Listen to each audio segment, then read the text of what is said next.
Black Mike. What's going on, Noah? What the fuck is up, dude? I'm chilling, man. I'm chilling. I'm checking out your studio here, man. You like Halloween, don't you? Yeah. Horror movies and comic books, man. That's my jam. That's what's up, man. Heck Oh, yeah. Thank you for coming by. Nah. Thanks for having me, man. I've been looking forward to this a lot, dude. You're a very funny guy. I try. And I've been very much looking forward to talking about comedy with you. And I got to say, and I said because it's true. I said the same thing to Steph, because you two were on my first show. Oh, that's right. And you guys were both very nice to me.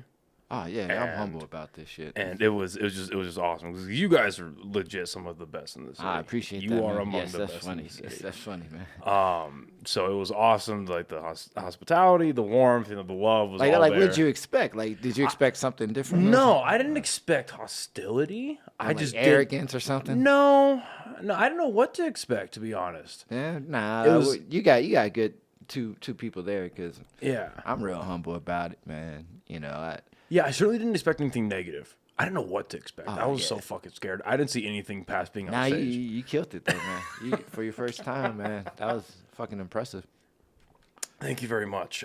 Where did comedy start for you? Just sitting on the porch with my grandma's house. We used to have this dude who used to live down the street, like a couple of houses down. His name was Bernie, and that was one of the funniest dudes I ever met, man. It's like he would always have something funny to say. I'm like, man, I want to do that. I want to be funny like Bernie. So I used to just start trying, and then after a while, it just started coming natural as I matured up a little bit and got a little bit understanding what the fuck was going on around me, you know. And how long ago was that? Shit, I was like 8, 7, 8. When did so you've been doing comedy professionally? You told me for 12 years. No, it's been longer than that. I forget that. My son's 18, so about 18. 18 years? Yeah, about that. Holy shit. Where was it, like, when did it change from I'm interested in comedy, I very much enjoy comedy, maybe I'll do stand-up one day. When did it change from that to I'm going to go do a mic? Well, actually, it was a weird transition. I actually didn't start in stand-up. I started in improv. Oh, okay. So, like, I was in Alabama. And what part? Montgomery.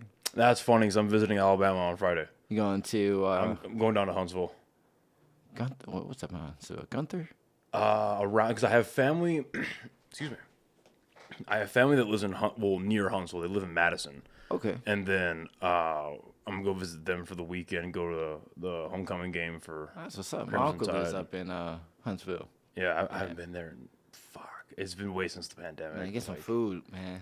Oh, yeah. You already know, man. Eating down there is different than eating anywhere else, man. Down here, fuck. You go to a gas station and get some good food, man. Are you originally from Alabama? No, I'm from Pittsburgh. Okay. My dad, he retired in Alabama, so Interesting. Okay. I was there for like not even half a year, like 2 months, and then I left. I was like, I can't do this. I was like, nah. Plus, I wanted to go back home. Well, at the time, I was living in El Paso, so all my friends were out there. So I was trying to go back there and graduate in Texas. Okay. Know?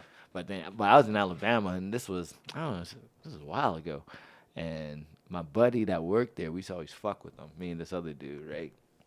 I worked in a photo lab, so we used to just print photos and shit.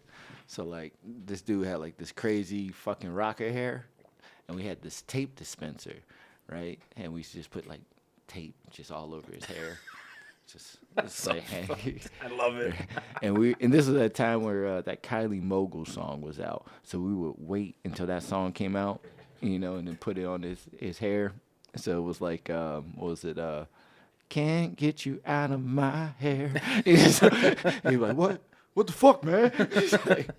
But that dude was he was a screenwriter. He always had these ideas about writing scripts, and I was like, I read some of them, and they were fucking good, man. I'm like, I would watch this. This shit is fucking awesome. But he was like, yeah, I've been thinking about doing, improv. I was like, all right. He's like, you want to help me build an improv troupe? I'm like, fuck, I ain't got nothing else to do. Let's do it.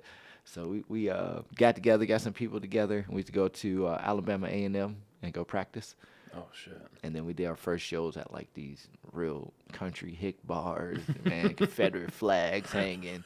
I was like, oh shit, man. Were you nervous the first time getting up on stage doing that? Not about performing. I was more nervous about getting out the fucking bar. Yeah. I was like the only black dude in the troupe. So I was like, uh-oh, I better be funny. How old were you at that point? I might have been like 21. I'm proud to announce that the podcast is now officially sponsored by the fine people over at Chop Chili Company. Guys, this is some of the best chili you can get here in the state of New Mexico, and they are online as well as in stores. They can be found at Smith's, Albertsons, Sprouts, John Brooks, and Lowe's Corner Market. They have 3 amazing flavors that you see here, and they also have frozen green chili that you can get online. Go on over to the website, chopchilico.com, and get yourself some amazing chili today. Oh, so you're young doing that. Yeah, I was young. Yeah, I was like 21. Then I came back out here, and that's when I met my wife, and I had my son. So once that happened, I knew I wasn't leaving unless we were all leaving. And they didn't have improv out here at the time. So this might have been like 05. Yeah, it was 05. He was born in 05. So it might have been 05, 06. So I heard about Laughs because they had a comedy club here. So I'm like, all right, fuck it, I'll go down to Laughs. Went down to Laughs, and I did pretty well. Okay. You know, it's like I did better than expected because I never did stand-up, like set up punchline, got the joke and shit. But I sat home for like a week. So it reminded me of the story you told me when you did your first. Like, man, I was at home practicing in the mirror. I was doing the same shit, man. I was just practicing. I was like, all right. And I was more strategic with like where I placed my words, the inflexes. I was like real fucking maniacally detailed on like how I performed it, But it went well. And I was like, well, there's an improv. And then like 2 years later, improv started downtown. At the box, right? Yeah. Okay. But I was like, I was pretty confident in stand up at that point. So. And how long were you in Alabama doing your improv there? Oh, that's probably about 6 months, about 6-7 months. Okay. Close to a year. It was close to a year. Did you ever find where did you find more enjoyment? Was it in actual performing? Was it in the writing of this? Because I like writing. I do like writing. Yeah. I like writing shit. Like, you write some shit and you do it, and like not even the crowd, but other comments are like, damn, I wish I would have thought of that. That's the type of jokes I like to do, Like, man, God, that was good. Fuck, how come I didn't? Cause I see comics, or I hear comics do it. I'm like, man, that's a good premise. And sometimes I'll think, man, you got so much fucking running space with that. Because then my mind starts going. I'm like, nah, I'll leave that to them. I don't try to go preach to comics. Some people I do, but not a lot. You ever find yourself doing that where you hear or you're watching someone do stand up and you're like, man, like that's an interesting way to take it. I would have taken it here and here and here. Oh and yeah, yeah. You start almost like dissecting what's going on stage. Oh, yeah, I do that all the time. Honestly, when I go watch comics, I'm not typically listening to what they're saying. I'm more watching like their demeanor on stage, their confidence level, and then crowd reaction. That's it. I was gonna say, like, for you, how much? Because the way you perform on stage, you're very animated. And it depends, because I'll switch it up sometimes. Yeah. And like it depends on the crowd, how the crowd is, how they're responding. But like sometimes I'll go up there like real calm, collected, and just I try to imagine my uncle. I'm talking like my uncle from the 70s. He's born, he lived in the 70s, so he's like real smooth, and I'll try to sit up there and just talk, just like just talk it out, almost like I got an attitude a little bit. Interesting. So it depends on the crowd normally. Sometimes it just depends on my mood. Sometimes I'll just come in like that. I'm like, I don't feel like being animated tonight. We're gonna talk this out. No, that's fair. And so as you've been doing stand up and you're really starting to, like in the beginning, and you're starting to take a lot of time to do the writing, and how's like the process of writing evolved for you? How's it changed over the last 18 years? For me, I try not to force it. That's one thing I don't do. It's like I've tried it before, it never works. So I try to force it out. So like there's something going on. Like let's say like the Israel shit. It's like, yeah, you might have to ship out. You might get a phone call while we podcasting. Shut the mics down. Get your ass out here.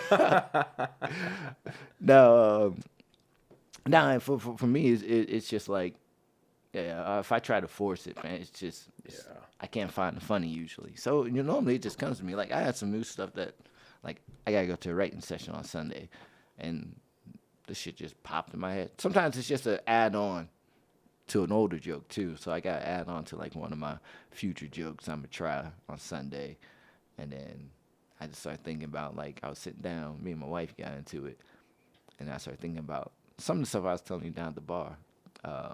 Like marrying a Muslim, you know. So I got some stuff there, and then a lot of it's been about the wife. She's been agitating me lately. So yeah, shopping with her. Well, why? Like I'm not religious, right?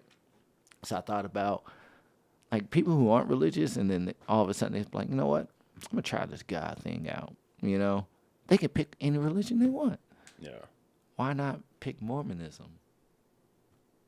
You have 8 wives. That sounds like a headache. You know, no. See, and that's my premise is you got to handle it like my black uncle from the 70s. He's like almost like a pimp. He would have one fine chick to for eye candy live in his house. And then he have a 1-bedroom apartment and have all them other 7 bitches on bunk beds.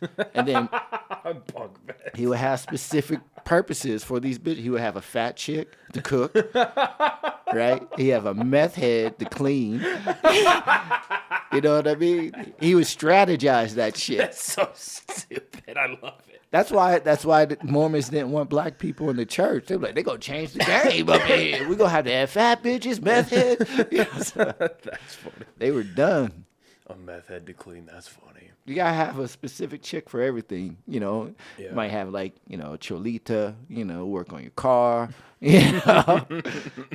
Asian chick, in case you want something different for lunch. That's just, funny. Those type of things. That's the type of shit I think about, though. Yeah, I find myself, like, it's been a little rough over the last, like, month and a half or so, trying to carve out time to write and do all that kind of stuff. Oh, just let it come to you, man. Like I told, one thing I used to do, and I told Jake Otero, I'm like, you should try it, because the way his mind works, it would really feed off of this. So, like, I told him, like, sometimes I used to just go do stuff I normally wouldn't do.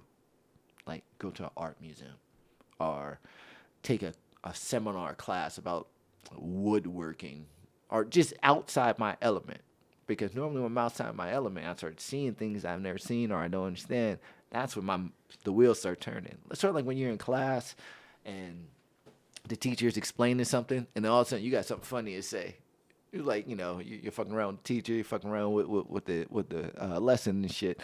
But that's how it is. So if I'm in a woodworking class, I'm like, oh, this shit's stupid. This is almost like this, or this makes me think about. It just takes my mind somewhere where it wouldn't go normally. And then sometimes I'll come up with stuff. Sometimes I wouldn't. But usually I got a good experience out of it. So. Right. Well, I'm fairly, I could be totally off, but I'm fairly certain there's a Richard Pryor quote where it's to be an entertainer, you have to go be entertained. Yeah. And that's exactly what that feeds into. That makes sense. I never heard that, but that makes sense. Yeah. It's like you got to get the wheels moving up there. Yeah, expose yourself to new ideas, new environments, and by proxy, new people. And some comics can do it just by sitting down and watching TV. Yeah. It's like you'll see situations in like, maybe a sitcom or something, and then maybe relate it back to their own life, and then maybe you can come up with something there or something. But well, and see, that's what I find myself doing when I do sit down to write. I'll just scroll Reddit. It's like the news page, what's going on. And like, because I've been, like today especially, I had to drive up and down from Taos. So I had about, so I had about 5 hours to myself in the car. So I've been listening to a lot of stuff about the Israel and Hamas stuff that's going on right now. I was like, God, the more I learn about it, the less. I'm lost. I don't have enough mental capacity for that and cop shootings and politics and fucking inflation, and I don't have any more room. I'm like, it's not the vaccine that's going to kill us. It's all this goddamn stress they're piling on to us, man. I'm like, I don't get it. Like, I don't get it. It's like, I don't even want to make sense of it because I don't want to sound wrong because I'm ignorant. That's one thing people don't ever admit, that they're ignorant to shit. Yeah. I'm ignorant too.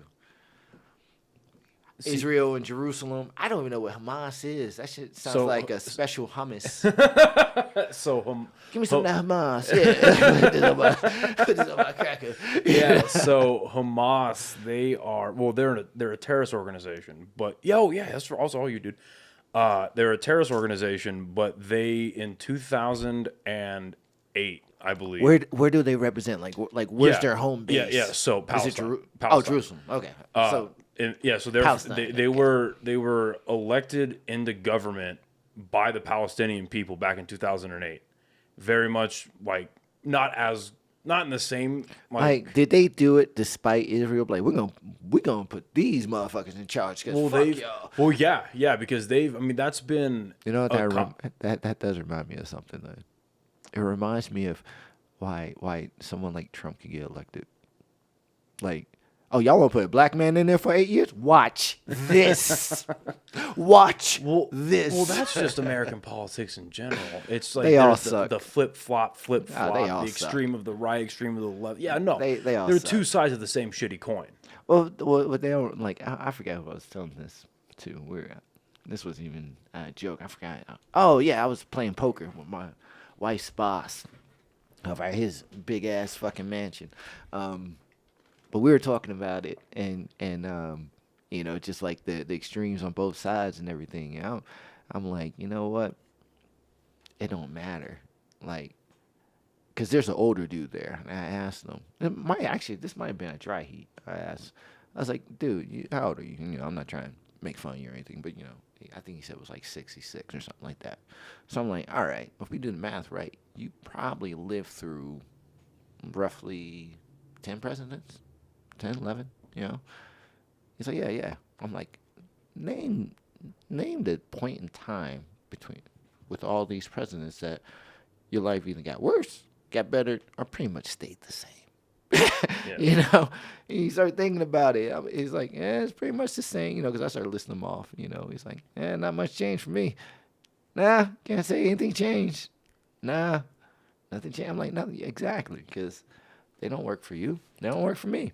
Right. They need us to stay where they at, but they don't work for us. So now, if I was a billionaire or even multimillionaire, I could tell you the reasons why I voted for him. Like, how much taxes I say. How much money I got in my bank account because of this dude. Right. Fuck them other policies. He saved me money. Yeah, at least because again, I'm only 26, so I have not lived very long. But I could only say that the two things you've only voted what, 2 elections? Yeah. Yeah. Yeah. And I'm only voting in 1. I'm 44. So. Well, yeah, when I think back to that's a good way to put it is like, okay, how much has actually changed in your life? And the only 2 events that I could say that actually had an effect on people was obviously with 9/11 and everyone getting sent over to the Middle East. Yeah, I remember that. And then the 2008 housing crisis, the amount of people that lost their homes. Oh man, and nobody went to jail. Yeah, that makes me sick. Have you seen The Big Short? Yeah. Fuck, that movie's good. It is. That one and Margin Call. I haven't seen that one. Margin Call is good. Same subject? Same subject, yeah. Okay. Yeah, but it's more of what the businesses we're dealing with, the actual fucking hedge funds. Okay. So it sees it from like their point of view within their office and how they, like at the last minute, the risk assessment department came and was like, hey, we got a problem, Right. And they called in the head boss, and the head boss was like, sell everything today. Selling, they're like, but we're selling something that we know is less than the market value. We can't do that. He's like, no, we're selling at a reasonable market price. Yeah. That's it. And they sold it all, and motherfuckers got jacked up, and everything crashed but they made later, money, right? Yeah, exactly. I was like, get the fuck out of here, man. Yeah. And then we bailed them out. Like, I was working on something. Maybe you could work with it. I've never really done it, but I was talking about like the bailouts, right? Like we bail out the airlines when they're going under and shit. I'm like, but then they still charge us full price for a fucking ticket? Yeah. Yo, I paid for y'all to be here. What the fuck? I should be getting everyone here should be getting a discount. You know what I mean? It's like, but on the opposite spectrum, let's say a mom and pop shop is failing. they're not gonna rush in and give them no aid or none of this. You know, Well, and that's what the crazy thing was during COVID when they did the PPP loans. exactly the loans. So what killed me is that, and this is coming from someone, and I've been pretty like decently open about it on the excuse me on the podcast. This is coming from someone that's Christian. It really bothered me that just specifically here in Albuquerque that there were a lot of small businesses that didn't get loans, right? And that didn't get any kind of bailout, didn't get any kind of relief, didn't get any kind a lot of assistance shut down here. to keep their employees on payroll so they keep paying their bills. Because even though the country was shut down, the bills kept coming, right? Yeah. That's no question. People want their money still.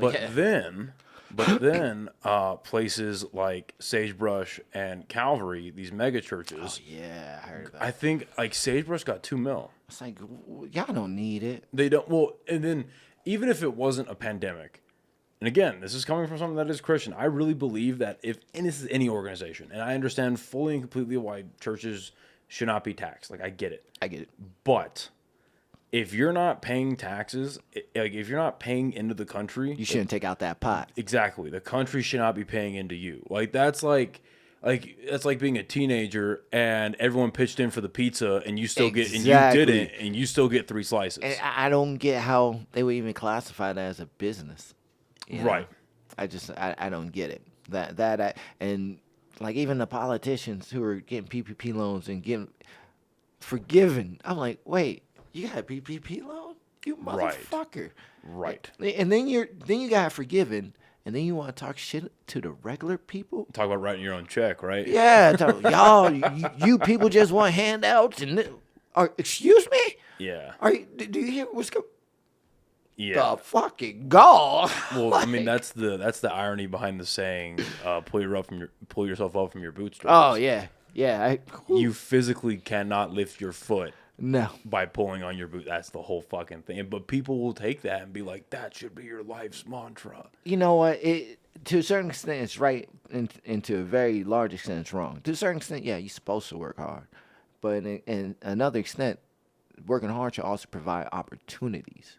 Right. And working hard nowadays doesn't seem like it gives you those opportunities. Well, the opportunities are there. They're just very, very limited. And I think that's what causes a lot of anxiety with people. Yes, and a lot of people, especially in my generation, a lot of people got tricked into going to college. A lot of people, like, don't get me wrong, like there needs to be highly educated. I think everyone should be as educated as they want to be, right? And we need highly educated lawyers, doctors, engineers, anything like the foundations of society. Right? I feel you there. You need that for sure.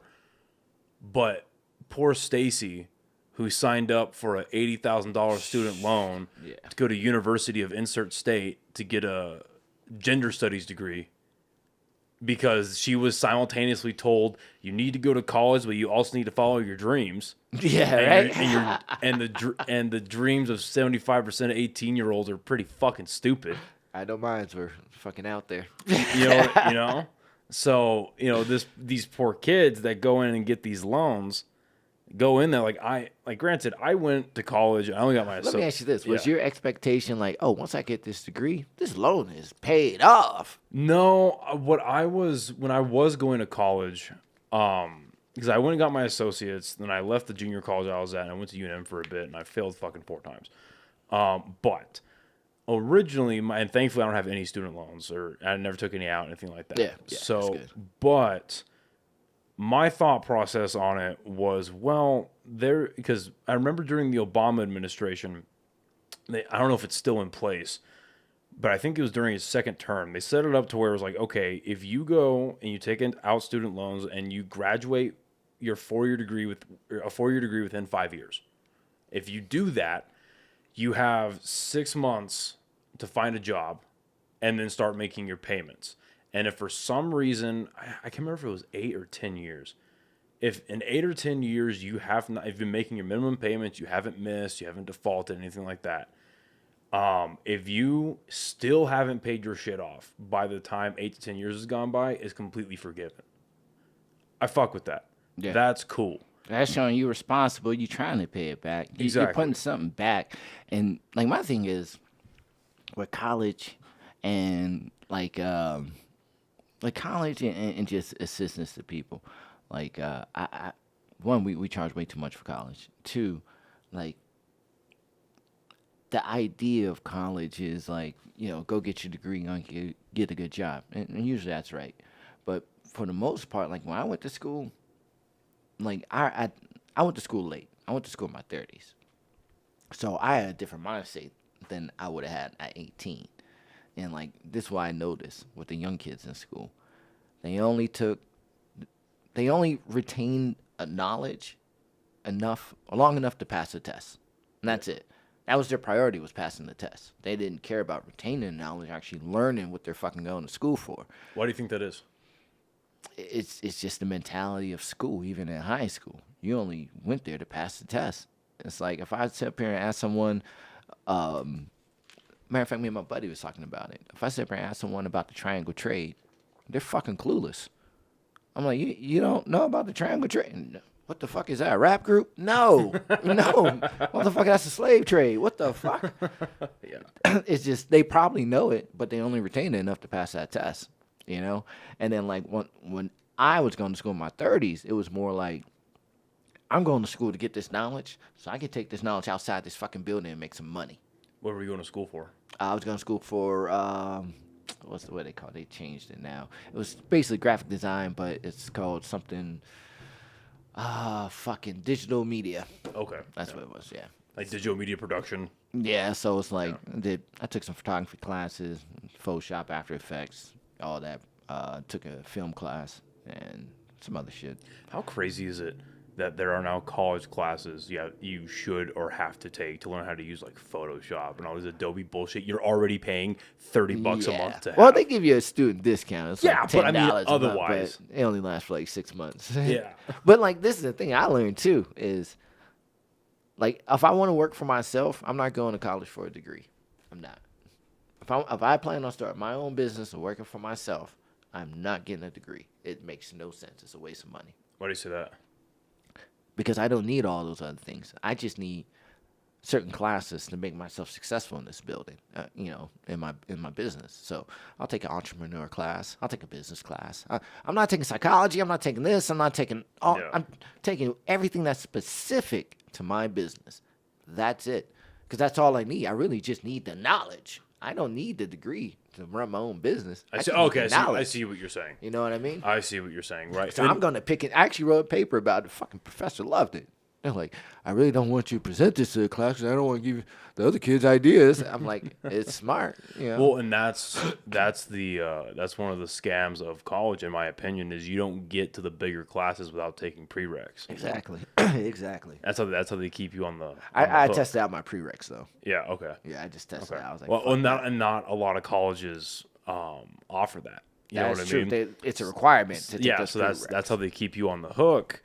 And again, like that's how you know it's a scheme is if it is a loan that you can take out on day 0 of being a legal adult up to, as long as it's justifiable by what college you're going to, up to probably what, $300,000.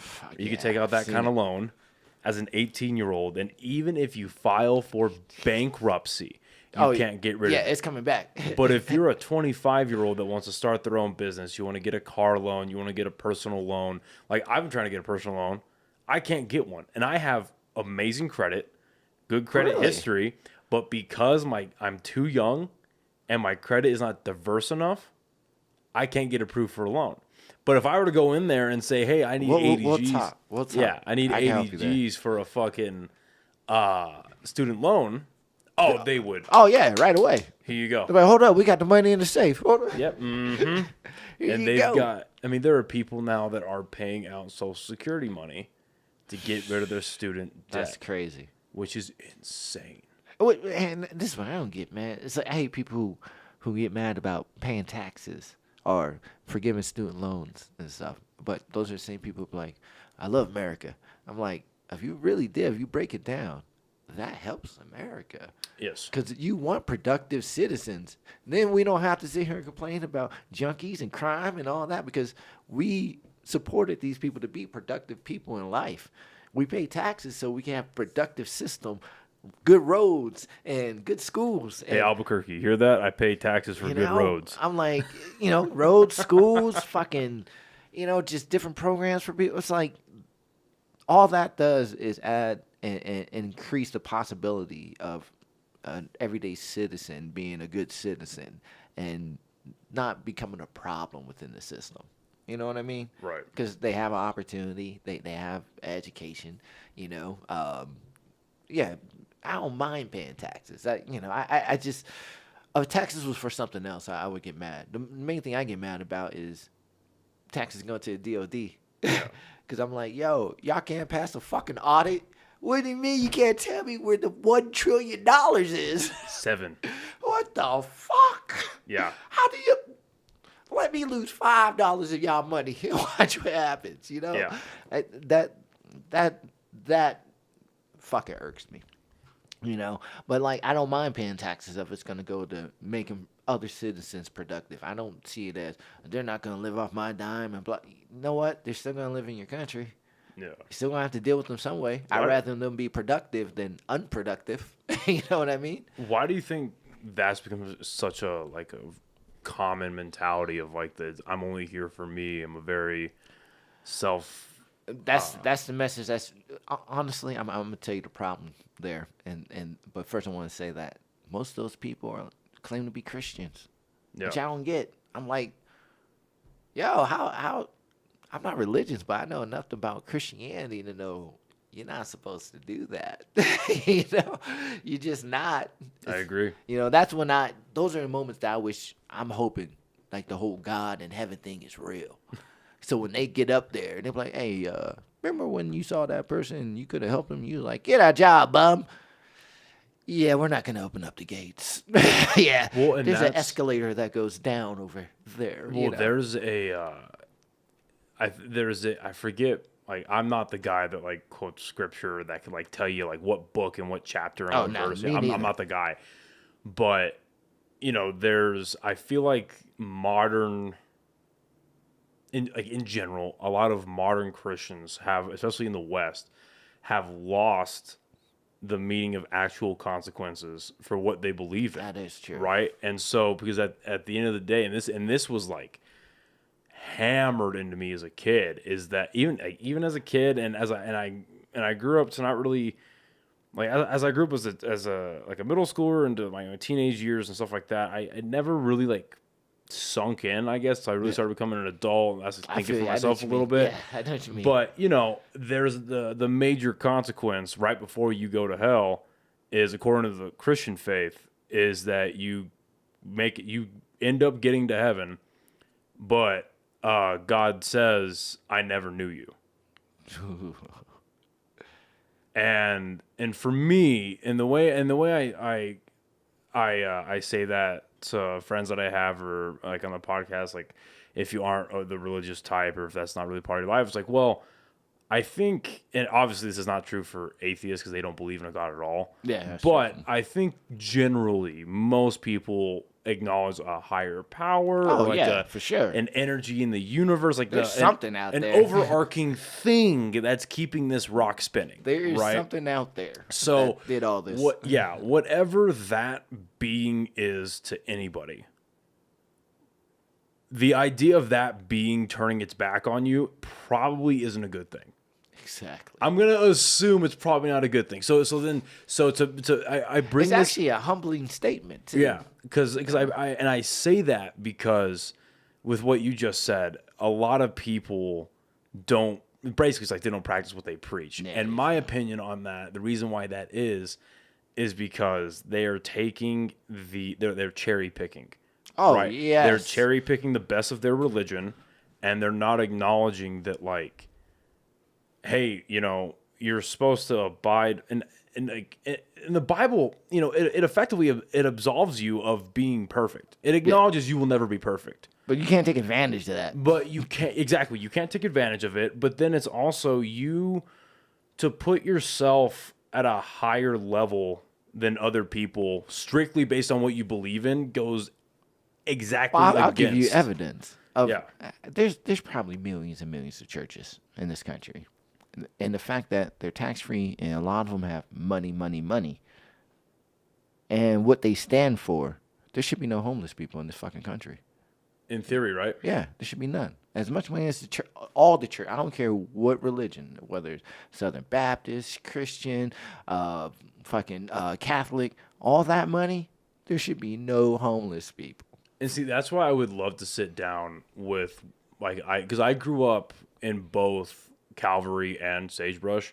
Yeah. So I would love to sit down with Skip from Calvary or Todd Cook from Sagebrush. Todd, yeah. Because they're both good guys. I wouldn't doubt that they're good guys. They're both good dudes. But I think they're more trapped in the cog of what it is. I would right like now. to see what the rise to where they are is, what that was like. And then my question has always been, because exactly, right, with the amount of money that the collective churches can have, right? Let's say all the mega churches in America, for lack of a better term, unionized. Oh, man. And created this overarching organization where okay, the money, it's in those churches, but a chunk of it goes up there and then it flows down where it's needed. Exactly. It basically became like an NGO, right?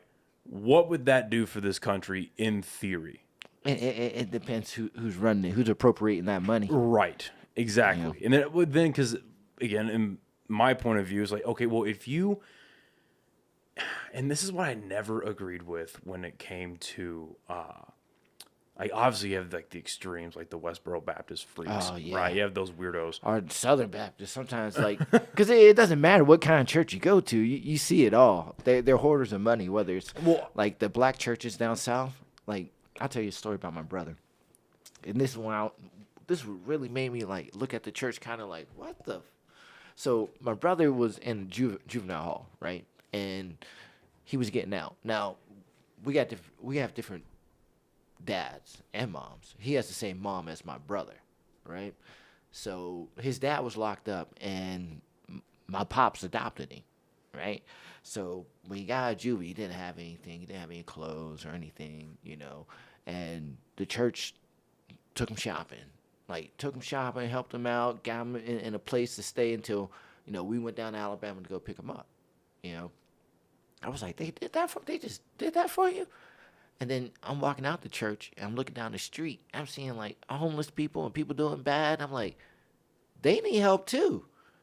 What's going on here? Well, you have to qualify for help from the church? That's not what my understanding of church was. It's you got to hit certain criterias. Would God do that? Would God be like, whoa, whoa, whoa, whoa. I was going to help you out, but you stink. Right? I was really going to help you out, but goddamn, you stink. It's it kind of made me turn my face up a little bit, And I'll tell you what the problem is, really. And a lot of people, some people get mad at me about it, but they agree. That's the thing, they agree. The problem with this country, honestly, and why I think churches act like that, or other entities and government and businesses act like that, and greed and shit, is because of capitalism. All right? It's not all good. We preach it like it's all good, but you got to tell me something that's all good where the primary focus, the actual slogan of it is, greed is good. Greed is good? Really? How? That's one thing I'm not. You guys saying, well, I'm not greedy at all. I'm not greedy. And greed is good is just a bad fucking philosophy, to it turns you to it's like Star Wars. It kind of turns you to the dark side. You know what I mean? Right. It's if you want to be greedy, I don't see how hoarding all this is mine. These are my gold coins. You can't have any. I think that's just crazy to me. And I wish I was talking about admitting ignorance, right? I wish I was I wish I could be the guy that breaks down the strict, because words like, oh, this person's a socialist, this person's a communist, this person's most people can't define those fucking terms. Exactly, right? So those have really lost their meaning. Yeah, they right. have. And so that's why a lot of people, especially my age, a little younger, they're getting driven a little bit more to socialism because they see it's getting preached to them and with a bunch of bells and whistles and shining lights on it. I think one of the best ways it was explained to me by a friend of mine that actually knows this kind of stuff, and what I retained from it is a lot of what we're experiencing right now is late stage capitalism, which has been completely corrupted by the system itself. Because the obvious benefits of capitalism is, well, it's self-starting. You can, if you have an idea, you can go, like we were talking about, hopefully you get a loan or you do whatever, you make your business, you create a life for yourself, hopefully it works out for you, great. And if it doesn't, yeah, you go bankrupt, you got to reset your credit score and restart again. Okay. But all that is great, and it drives innovation, and it allows for like new medical advances to happen, new weapons, like military, availabilities to become a thing and stuff like that. Okay, great, awesome. But for me, I look at the results, all of them, right? Yeah. And I see the wage disparity that's going on right now in this country. Yeah, it's crazy. The insane inflation rates we're having right now. And I know a lot of that was This is why I get about the inflation. It's like, Yeah. you can't blame one person. Yeah, no, you can, well, I hate that. Like when people say, "Oh, well, it was Trump's fault. It started under Trump," or "It was Biden's fault because it exploded under Biden." I'm like, first of all, they don't have that much control over shit. Yeah. Okay, either of them. All right. Two, and I say that because inflation isn't just going up here in America; it's going up in the world. Yeah. The entire go check the inflation rates in the UK. You're like, oh. Maybe our shit ain't that bad. You know what I mean? They are up there. So I'm like, we don't have that. No president has that much control to affect inflation rates across the whole world. Yeah, and that's why I would like to, if I had the time, I would like to sit down and study Trump's economic policies. Because again, just talking about results, all I know about his economic policies is that our inflation went down like crazy, and because we were at a time at a height after when Obama was leaving. And the world, it's like you said, right? A lot of other first world countries were there. Ours started dropping, and then it was like 8 months later, the rest of the world, basically the first world countries started following with us. Like the inflation started going down. And so I would like to see what changed, what I know he obviously put a lot of tariffs and shit on our enemies, but like what was going on at that time that led to it. And then obviously like COVID made everything horrible. Like COVID was so fucking bad for the supply chain. Do you remember hearing about that supply ship that got stuck in a canal? Yeah, I remember that. And it set everything back like by a month and a half, 2 months. Like that's insane. I'm not gonna believe one ship could hold the whole world back. Well, right. But because at that time, like one thing I know about business is you ain't trying to lose money, right? You ain't trying to lose money. So like if my ship is behind that ship, you best believe I'm putting another boat out there with a crane, and we taking this to shore and putting it on some planes or something. I'm getting my money. Well, and that type of mentality, that kind of feeds into why capitalism is good, and that's exactly what DeSantis did when they were closing all the ports in Oregon. In Oregon, another state up there, I forget what state it was, and then they were closing the ports in New Jersey and New York due to COVID policies. Yeah. DeSantis was like, fuck it. We don't care about COVID. Everything's open here. Bring them all. Bring all this shit. We need to keep this ball rolling. I say at that point, yeah, do it like that, and then just let people make their own choices. Like, I don't, like, when COVID was going on, I didn't care whether or not you wanted to wear a mask or you didn't want to wear a mask. What I felt my personal feelings was, no matter what, you're going to respect my personal space. I don't care. Right. You know, whether there's COVID or no COVID, you're going to respect my personal space. What I thought was funny was the video got taken down, but it was the doctor that threw a mask on. Or no, he took a hit out of his vape, put the mask on, blew it out, and like all the smoke just went right through the mask. Yeah, COVID particles are millions of times smaller than that. See, what I'll do is like, so I wore my mask, and my thing was like, if you don't want to wear a mask, that's fine. I don't care, except when you're within a couple feet of me. You know, put your mask on or get the fuck away from me. I don't care if you don't want to wear it, but if you're gonna be in my personal, like I had to pull my gun on someone one time. They I don't know. They must not knew who I was or something. Cause like I'm in the store, and the people behind the counter is like, "Man, we need you to put your mask on." And she's like, "No, I'm not putting it on. I'm gonna get my husband." Our husband comes in. We're not putting our mask on. I'm like, And you know they always try to get people to join their fight. But buddy, what do you think? What do you think? I'm like, I don't care what y'all do. I want to get my cigarettes and go. Yeah, you can wear a mask, not wear a mask. Just don't wear a mask in front of don't be without your mask in front of me. But if you don't want to wear a mask, why are you checking out? That's your business. I'm not the arbiter of who gets to wear a mask and who doesn't get to wear a mask. I'm not only the arbiter of my personal space right here. Respect that. We got no problems. Even now, like if someone was sick in there and coughing and shit, I'm like, don't step up in my personal space. What the fuck? Well, that was just common decency. Yeah.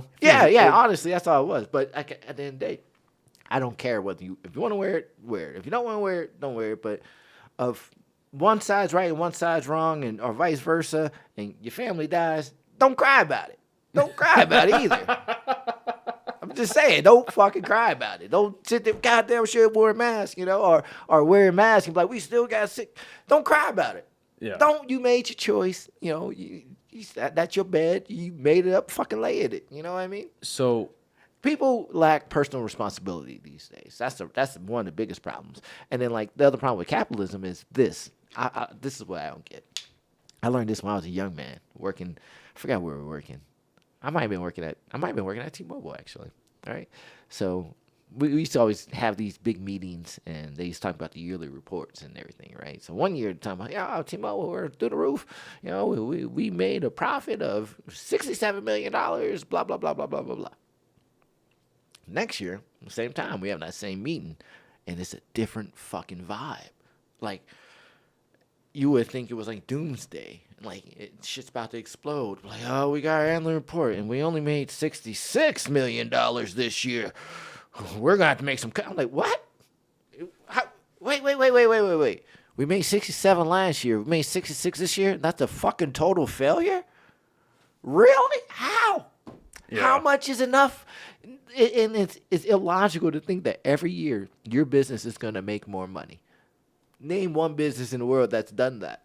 Outside of churches, but name one business in the world who's done that. No one. It's not even sustainable. Actually, no, including COVID, I'd probably say Amazon and Walmart.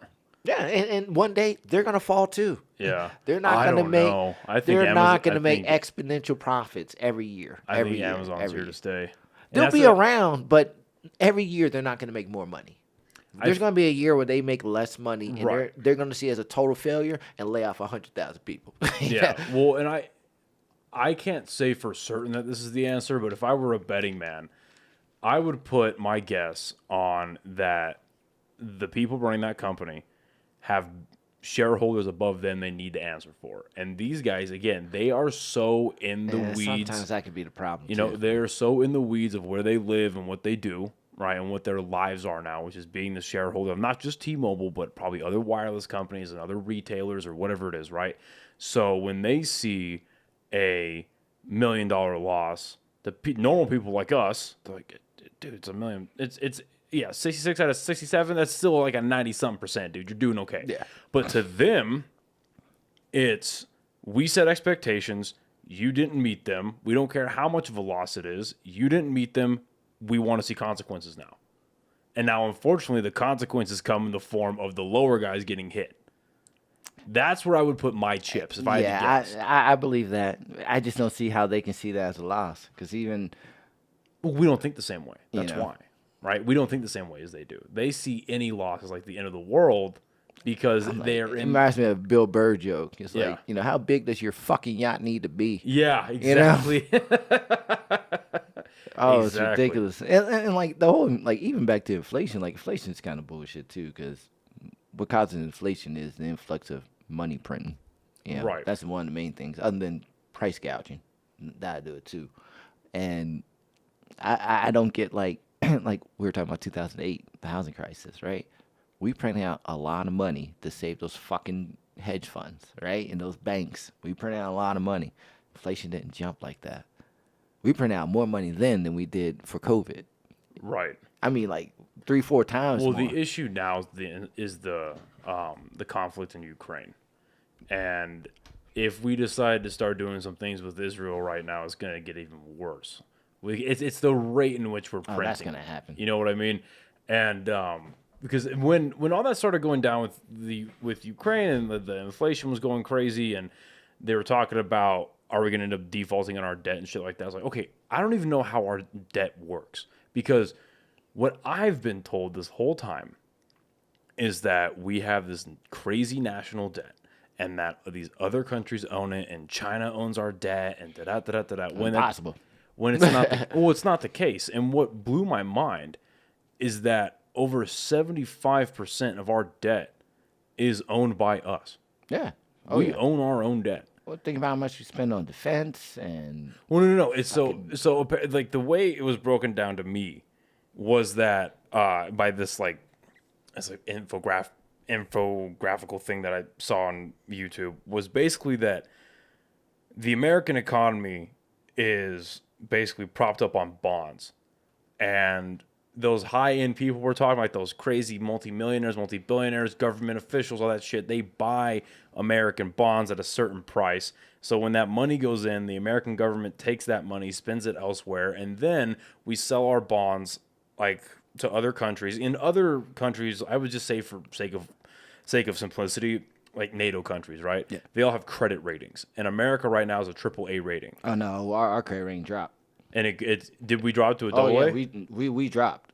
Oh, did we? Oh yeah, we did. Okay, I didn't know that. Yeah, we did. It's probably about 4 or 5 months ago because I lost some money in the stock market. Oh shit. Yep. So, and it's all based on like our trust to pay back. yeah, exactly. It's literally our credibility, and you know if that starts dropping and then people stop propping up our dollar, and that's why you hear stuff like China, Russia, North Korea, and Iran trying to make their own new currency and making that the world currency to deflate the American dollar. Oh, that it would just kill the America because this would people always want to know why like America's like the police of the world and shit, right? Yeah. One of the main reasons is because the American dollar is before for like 1973 or something like that.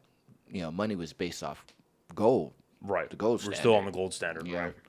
And we went away from that in like 73, and it went towards really it's based off oil for the most part. Yeah. Right. But America is the world's currency. The U.S. dollar is the world's currency. That's how everything is calculated, how everything is traded. And smart move to a certain extent, you know. But like what you were saying, like China and Russia, they're doing things to, like you said, devalue the American dollar so that they can become the world's currency, Right. which would not be good for us. It wouldn't be good for anybody. You know, Because again, maybe this is the hyper American patriotism that was drilled into me as a kid. Like I call my generation the Call of Duty generation. Call of Duty. You know what I mean? That's what we were born and bred under. You know, but you got to think the expansive influence. I would much rather have, with all the faults that America and the West have right now, I would still much rather have the influence over the world be us. I would too, because I live here. Anybody else? Now, about Russian, very different opinion. You know, because that's gonna be based off perspective. You know, and I'm with you there. Everyone lives here should think like that, or you know. I've been listening to I listened to a video on my drive in. Ben Shapiro was breaking down what's going on over in Israel right now, right. And what's going on with like all of that. And something he was making very clear, and sadly I'm starting to really believe he's true, where he's like, look, you know, a privilege of being in the West is like we have this Western narcissism that everyone thinks like us, and everyone is like, oh well, yeah, and that everyone is like, well, because a lot of people that are pro-Palestine and pro-Hamas right now, they're like, well, if they're going in there and doing these horrible things, that obviously means, well, why did they do it? Israel must have done something right. They must have done something equal, if not worse. But he's like, no, like the history shows otherwise, and recorded events show otherwise, and these are just people that are evil. These are just people that are evil, and they will do things out of proportion to attack who they perceive as their enemy. And to extrapolate from that, I look at this like, well, he's right. Not everyone thinks the same way. Not everyone has the mindset of the West. However, I would much rather the Western mindset be spread through this world than anything else. the idea of life, liberty, pursuit of happiness, right? People that can live their own lives. People just generally people just want to be left alone, right? For the most part. And I think social media really put a fucking monkey wrench in that. Yeah, I don't believe everything I read. But I really do think that if you were to walk outside right now, right, whether you're here in New Mexico, you're in the South, in the Midwest, California, New York, wherever you want to go, right? Generally speaking, if you go out and you ask someone on the side of the road, or you ask somebody when you're next time you're in line getting fast food or whatever the fuck you do, where you actually have to interact with people, you know what I mean? Where you actually have to interact with people where you're not at your job, right? If you go out and you ask somebody, hey, do you feel like your life would be better if the government just left you alone? You did your thing, you spent time with your friends, with your family, went to the bar on the weekends, went to the movies, went camping, whatever you find fun.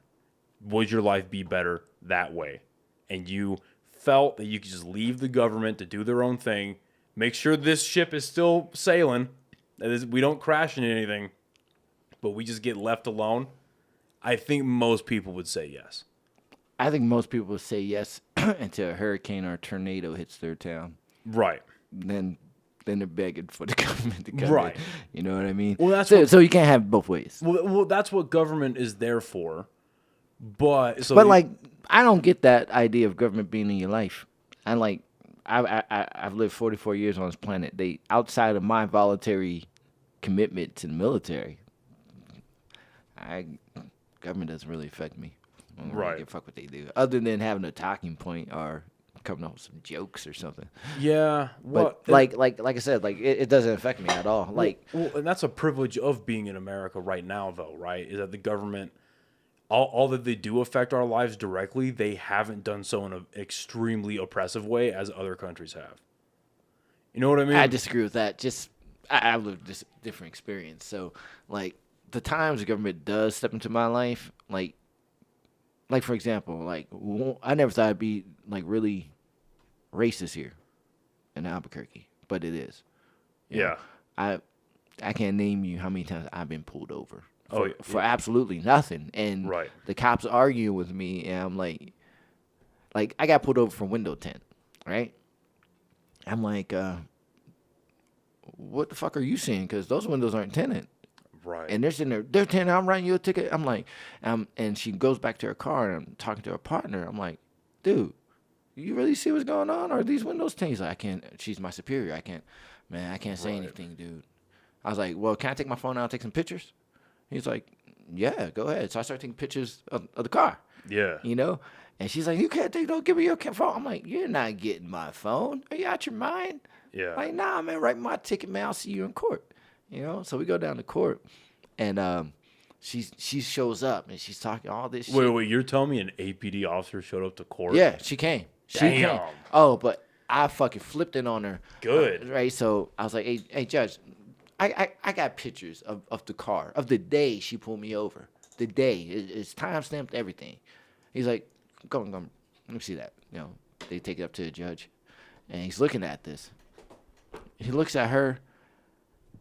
He's like, case dismissed. Yeah, he's like, what the Get fuck? out of here. What the And fuck she is was wrong? like, no, he was disrespectful and blah, blah, blah. Like, you're damn right. I'm allowed to be. Yeah. You're not my arbiter of what the fuck I can do and not do. I'm like, get the fuck out of here. Right, exactly. You know? I got pulled over at a bus stop one time. Cops, like, I was sitting at the bus stop, listening to my music, got my book bag on, about to go to work. He comes, he pulls up at a stoplight. He looks at me. I'm like, I know the look. I know when I'm getting pulled over. So I'm like, oh, here he comes. So sure enough, woo, woo, woo, comes up behind me. He's like, yeah, do you mind if I frisk you? I was like, what? Stop and frisk. I was like, no, you're not. No, you're not frisking me, okay? Dude, I got to get to work. What do you want? You know, he's like, well, we just had a report that the bank up the street was robbed and you fit the description. I'm like, really? Really? I'm getting away on the bus? I robbed the bank. I'm getting away on the bus? Explain this to me, detective, because you'll never make detective if you go down this fucking road. I'm like, so we go through it and shit. You know, finally I just get on my bus and I go. But then I was mad, so I called internal affairs and shit. And opened up a fucking case. I even got the fucking report for the robbery. Oh, shit. Fucking Native American. Oh, my God. I was like, really? God. Oh, God. I was like, I got so many stories. It's ridiculous, man. So it's like, in that sense, like, my experience with government in that sense, like with especially law enforcement, is not good. It's like, I think we were coming at it from two different angles. I was looking at more of a big federal government type thing, but which is very corrupt. I don't want to ever sound like I don't think the federal government's not corrupt, but that's definitely still present. Because I tell you what, there's only one person I would vote for president. One person, and if she don't run, I just wouldn't vote. You know, and that's Katie Porter.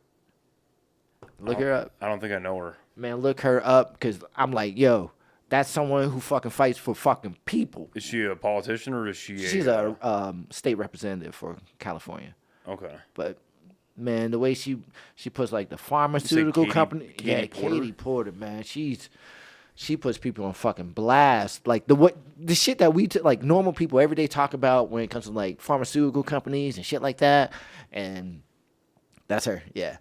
Like she puts them on blast. After this, sure. She puts them on blast, and I fucking love it, man. It's like she was talking to some pharmaceutical company CEO, right? You know, they have him up on Congress Hill, and she's like, okay, in 2013, y'all bought this drug, right? And then you immediately raise the price by 2,000%. She goes, today it's like 3,000% more than what cost when you bought it.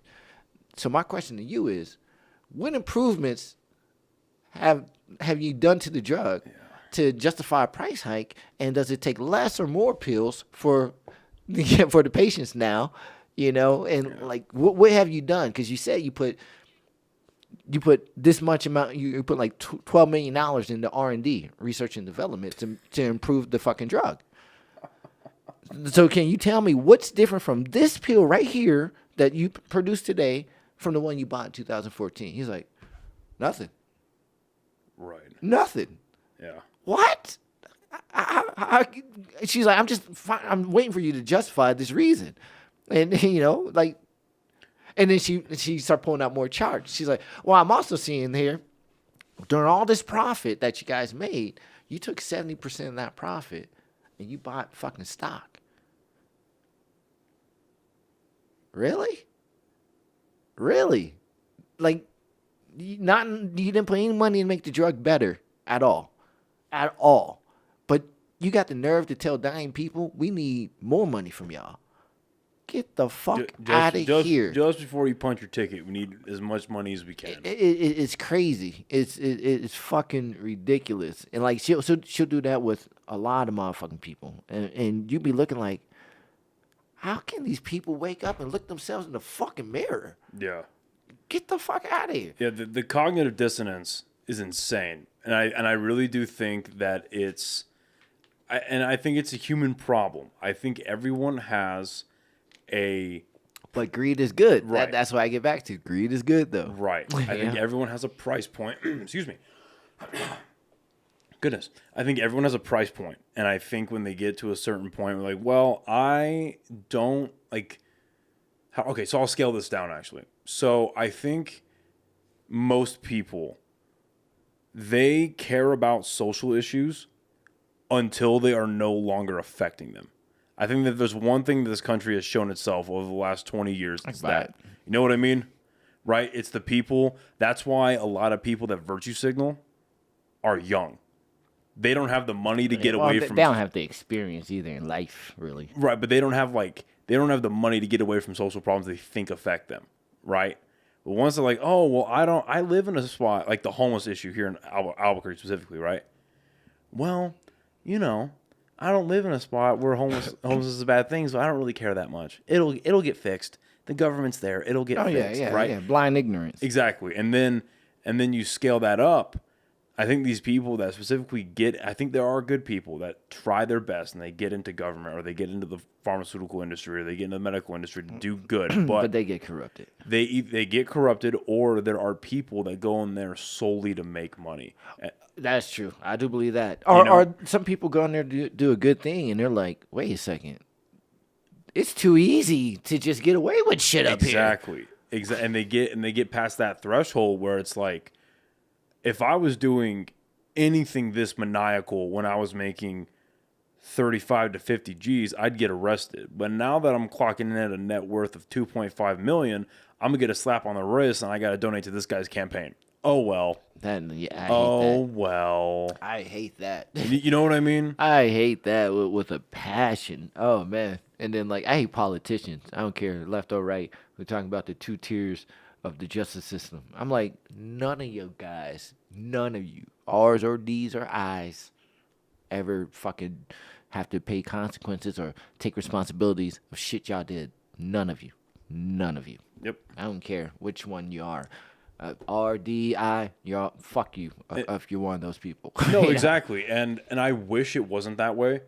You know what I mean? This is what I think would fix government, right? And maybe you can relate to this. I think they should run it like the military. They should run it like in this sense that you're only going to make X amount of money. You're not going to make more than this. This is what you're going to make. Right. I see what you're saying. We're going to provide housing for you. All right?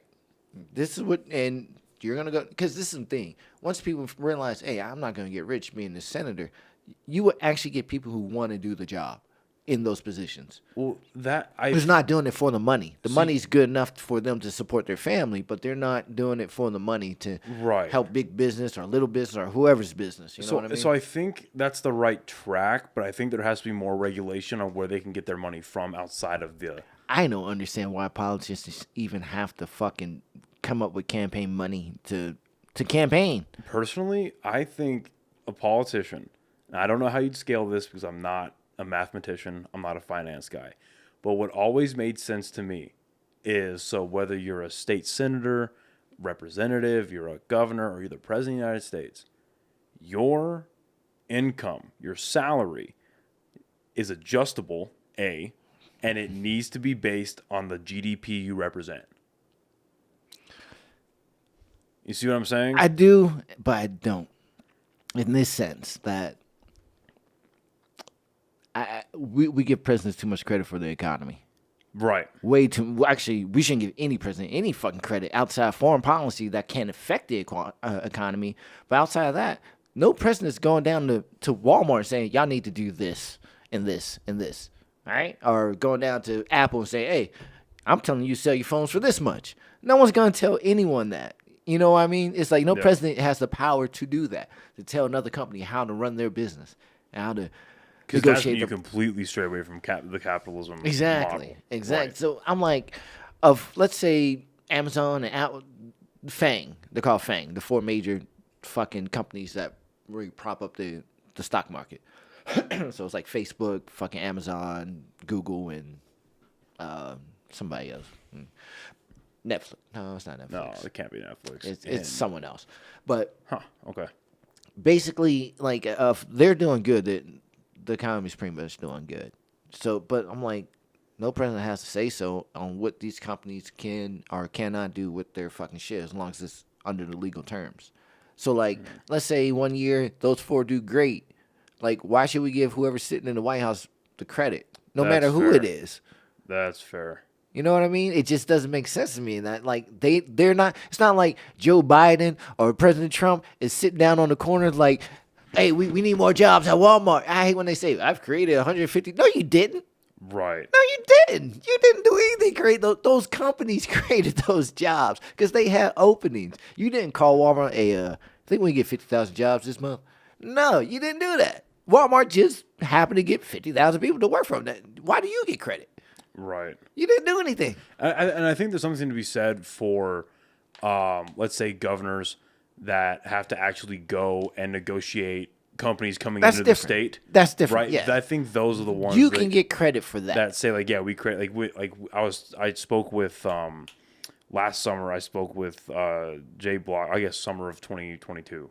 I guess summer's already passed. So, Jay Block. He was running for governor here, and we were talking about they were going to open up a second Intel site here. Oh, really? But we lost the I think I remember that. We lost a bid to somewhere. Arizona. Yeah. Lost to Arizona. And he was speaking with, cause he went to some fucking conference in Arizona, and the guy from Intel, like the representative from Intel, was there, and he was like, "Hey, like, obviously we lost it, but like, what happened?" Yeah. Or no, I'm sorry, he didn't speak to the representative from Intel. He spoke to the Arizona governor. Just kidding. He spoke to the Arizona governor, and he was like, "Hey, like, you know, we lost it, fair and square, whatever. Why did you guys get it, and why did we lose it?" And the governor was like, "Oh, New Mexico was never even in the conversation. Like, you were on the list, but they never seriously considered you They guys." used it to prop up their contract. Exactly. They were always going to do it in Arizona. Exactly. Basically. And he was like, "Well, why? Like, why didn't they consider New Mexico?" I'm like, "Well, your governor was too concerned with passing laws that would make her money and make her look good than actual bringing in business and helping out." I guess I forget what law she passed or like what thing she did that taxed small business like fucking crazy, and it was back in like just before the pandemic, I believe. There was a law that was passed here that like really jacked up the tax systems for the local businesses. And so I guess Intel saw stuff like that, and they're like, well, they don't take their own economy seriously, and if they're treating their small business like that, how are they going to treat us? They already have an Intel plant. They can stick with that. That's fine. We're going. New Mexico banks off the movies anyway. Yeah. Which isn't a bad thing. We need an economy here doing something, because New Mexico's actively bleeding when it comes to money. I'm not mad about Netflix and all them being here. I mean, I know they're doing a lot of good things for. Oh yeah, they're bringing money in, provided that the actors' strike gets resolved sometime soon. But they're already starting productions up again. Like my wife's probably gonna be back to work. I might go out there and work on a movie set for a little while. Fuck yeah, dude, do it. You can make some fucking money, man. Some money, really. Like my wife bring home like $2,000 a week. Damn. I'm like, yeah. So my money just like play money. I might have to slip you a little application, but hey, put in a good word for me. Oh, dude, if you're, we'll talk after this. So there's just ways you can get in there easy. Yeah, well, I know there's a time hack for us. So, but thank you very much for coming and hanging out for a little bit. Dope, man. You're welcome back anytime, man. Hey, anytime you ask, man, you let me know. And this is what I like about it. I know we have varying different political views, but we can sit here and talk about it. Yeah. And that's what I like. You know what I mean? It's like most folks that I talk to that like have different political beliefs than me, they always want to turn it into an argument. Well, and I'm like, we can just talk and hey, you don't have to agree with me. I don't have to agree with you, but we'll have to sit here and fight about it. You know what I mean? It's either they turn it into an argument or they do the well, I just don't see it that way. And the whole body language and everything just changes. Yeah, so you just shut down. Okay, I'm like, no, you can believe. Like I tell everyone, you can believe what you want to believe. It doesn't, you know, that's great. That's what's good, you know. But it's like there's some things that, like, no one's gonna agree on everything. You know what I mean? But there's no need to like get vicious and vile about this shit, you know. Because I'm like at the end of the day, and this is what people's problem is with politics. Definitely, when you start talking politics with someone who has different beliefs than you, for whatever reason, people's mission becomes, I'm going to change the way you think. Right. Instead of just say, hey, I accept your opinion and, you know, we can talk about something else now. You know what I mean? Right. Yeah. I'm going to change the way. Yeah, you're completely right. Yeah, and that's on either side. Yeah. Either side. Because, like, I was doing a show down in Inn of the Mountain Gods. Right? Oh, beautiful hotel. Oh, definitely, man. And this lady after the show, she's like, "You're great. You're so funny." Blah blah blah. She's like, then she went straight to political stuff. Like, what do you think about these transgenders in the school? Like, whoa! I thought we were yucking it up over here. I'm like it, but I knew what she was doing. She was trying to gauge my blackness. I've noticed that. Yeah, that's been happening now a lot lately. But this is the thing. It only happens with people from the right. It's like they'll try to gauge. Hey, are you on board or not? Do you hate these motherfucking trans? And are you on our side or not? Jesus. I was like, listen, lady, I'm not the arbiter of how people live their lives. Like, and this is what I tell people about that. I'm like, let me ask you a question. You got a best friend, right? Yeah, we've been friends 15 years. Let me ask you this.